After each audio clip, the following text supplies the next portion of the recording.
Olá, eu sou o Ricardo Melo e hoje eu estou na quadra com Silvio Bastos.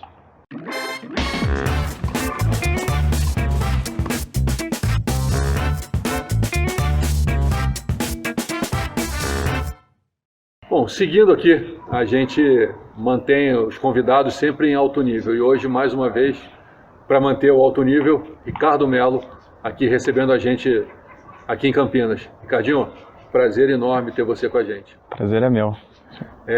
Para começar, tem aquela pergunta sempre que eu começo todas as conversas, que é como é que o tênis entra na sua vida? Como é que você simplesmente descobre o tênis? Como é que ele aparece na sua vida e você começa a jogar? Bom, com 6 anos de idade, meu avô jogava aos finais de semana aqui em Campinas e me deu uma raquete, né? Na época eu ainda morava em Araras, interior aqui de São Paulo, e foi aí que tudo começou. Foi uma coisa que me tocou, foi impressionante. Peguei a raquete, comecei a jogar, fui para o clube, comecei a bater paredão, já fazendo as aulinhas de tênis 2 vezes na semana e depois queria mais. Foi uma coisa que já desde o primeiro momento assim comecei e nunca mais larguei. E competição foi natural? Não tinha muito como fugir disso, né? Você começa a jogar, tipo, competir com 10 anos? Meu primeiro campeonato interno, assim, de clube, logo com 6, 7 anos, já uma coisinha assim, é mais como se fosse um festival. E com 8 anos, meu primeiro torneio estadual. E foi uma coisa que foi crescendo pouco a pouco mesmo, né? Fui aumentando a carga horária de treinos, sempre pedindo, eu gostava da competição, né? Conforme fui jogando, comecei a jogar os campeonatos brasileiros um pouco mais tarde, com 11 anos, 11 para 12. Você estava com o João já ou não?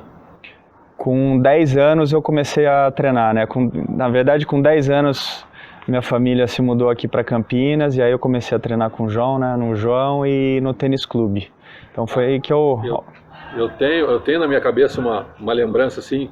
Você e o Henrique são praticamente da mesma idade, né? O Luiz Henrique, que eu treinei a vida inteira. Sim. Né? E eu percebia você sempre desde muito cedo, muito sério, muito focado, muito concentrado. Um pouco diferente do Sareta, que estava mais ou menos ali junto com você, que não tinha muito esse foco, que não tinha muito, ao mesmo tempo super talentoso, habilidoso, jogava muito.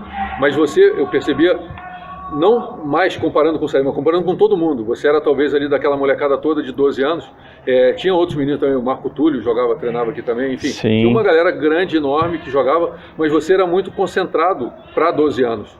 Você sempre foi assim? Você sempre foi... Na verdade foi um período da minha vida assim, e tenho sorte disso, né? A gente tinha um grupo muito bacana aqui em Campinas, treinando juntos, caras de qualidade, bom nível e um volume grande de jogadores, né? Então isso aí... um super cara para comandar isso tudo, né? Então Exatamente, foi um período assim muito legal treinando com o João, né? Esse período de formação, e realmente além de tudo, eu era muito tímido, então eu já era mais quieto, ficava mais centrado, eu gostava de observar bastante o pessoal jogando, principalmente os mais velhos, e gostava de fazer as minhas coisas assim, era mais metódico assim, e gostava das minhas coisas da maneira correta, de manter os meus horários, então eu sempre mantive a minha organização, principalmente quando eu viajava, né? Você viajava com aquela molecada lá, 4, 5 num quarto, você já imagina a bagunça, né? Então eu gostava das minhas coisas ali no lugar. Não, eu vivi tudo isso. Né? Você sabe bem como é que funciona. Mas era bem por aí mesmo. Como eu era um cara muito tímido, isso aí foi me ajudando o circuito, né? Viagens sozinho e tendo que se virar, isso aí foi me ajudando a me soltar mais, e isso aí me ajudou assim nesse período de formação, principalmente transição do juvenil para o profissional. Tá, então você acha que, por exemplo, tudo que você viveu, tudo que você experimentou e o amadurecimento que você teve dentro da quadra te ajudou na formação da pessoa que você é hoje? Você acha que isso é real? Demais. Eu acho que já desde cedo, né, os campeonatos, os desafios, essa pressão que a gente vive, os valores que a gente aprende, né, o esporte já desde cedo, isso aí ajudou demais assim nesse período de formação e amadurecimento depois para tudo, né, para a minha vida, a experiência de vida foi incrível, que eu levo muitas coisas e exemplos, né, do que eu vivi no passado para hoje em dia, no meu dia a dia. Você falou agora de viagem, tudo, veio uma lembrança, não sei se você vai lembrar disso, mas a gente estava no Orange Bowl, você estava com o João, com o Sareta, e eu estava com o Henrique, a gente foi treinar no Flamingo Park, e a gente estacionou o carro para ir treinar, e na volta o carro do João não estava. Você lembra dessa história? O carro do João não estava no lugar, ele ficou desesperado, mas eu parei o carro aqui, e o Sareta falou, não, estava aqui, não estava aqui, e você ali ficou meio... E aí o Henrique falou, mas tem certeza, né? E o meu carro estava um pouco mais na frente, e o carro dele não estava. E aí depois, quando a gente chegou perto, tinha um hidrante, o carro dele tinha sido rebocado. O João já não gostava muito de dirigir, né? E desatento do jeito que ele é, você imagina. A gente foi treinar e o carro não estava, né? E eu falei, não, vamos descobrir o que faz para pegar o carro, né? E volta, e eu boto vocês dentro do meu carro pra gente recuperar o carro. E eles foram brigando, ele e o Sareta, porque ele falou assim, vamos dividir a multa. E o Sareta falou, não, eu não vou pagar, porque a multa é sua. Você que parou no lugar errado. Eu, não, Ju, pô, Saretinha, vamos, pô, Flávio, pô, não sei o que, e você na sua, você sempre ali quieto, tranquilo. Quieto, só observando. E observando, e ele, pô, vamos divide para 3 a multa, que fica bom para todo mundo. E eu, não, você que parou errado, eu e o Ricardo não tem que pagar nada. E o Henrique rindo, cara, isso é uma das cenas de viagem, talvez uma das mais engraçadas de todas, muitas viagens aí que a gente fez. Você lembra dessa situação? Sim, lembro. Foi muito legal, passagens boas de juvenil e muitas histórias, né? Principalmente época de circuito europeu, depois de COSAT, né? Então eu digo que foi uma época assim preciosa de formação, ter jogado esses campeonatos, ter convivido com esses caras e amigos que eu fiz assim para a vida. A gente mantém contato, a gente tem um grupo até hoje ali do pessoal que nasceu em 1980, então estão em vários jogadores ali, então foi uma experiência muito legal. Tem uma outra viagem que a gente estava junto também, Costa Rica, ali no início do ano. Eu tinha ido com o Henrique para o México, não sei se você estava no México, mas eu acho que você estava na Costa Rica.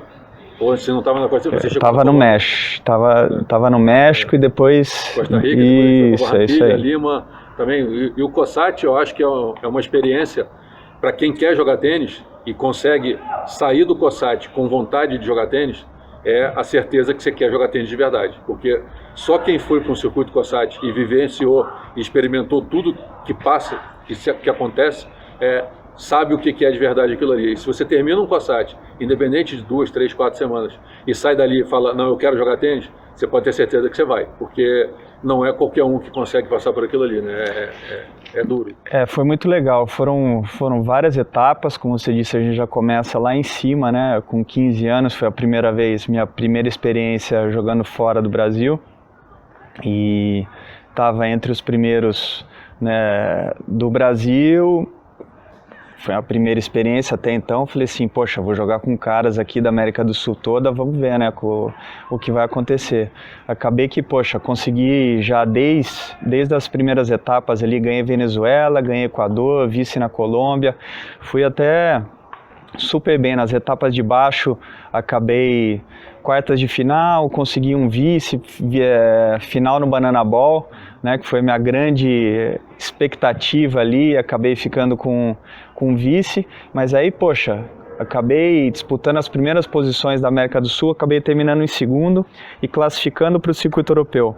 Ali realmente foi um choque de realidade, talvez, ou foi uma coisa muito importante que aconteceu para mim. E a gente não tinha muita noção do que acontecia no resto do mundo, né? A gente ficava meio que isolado. Exatamente. E aí você começa a tomar susto, né? Foi uma época que os principais jogadores ainda disputavam todos os campeonatos juvenis.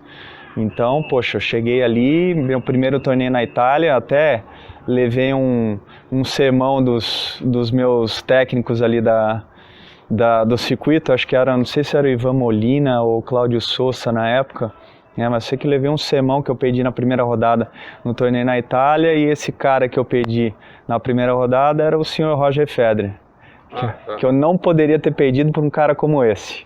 Depois eu encontrei ele 15 anos depois, falei, lembra aquele sermão que eu levei? Então, era só o Roger Federer, um dos melhores da história, entre os 3 melhores. Mas enfim, nesse torneio... Só aqui uma curiosidade, o Molina achou que ele era fraco?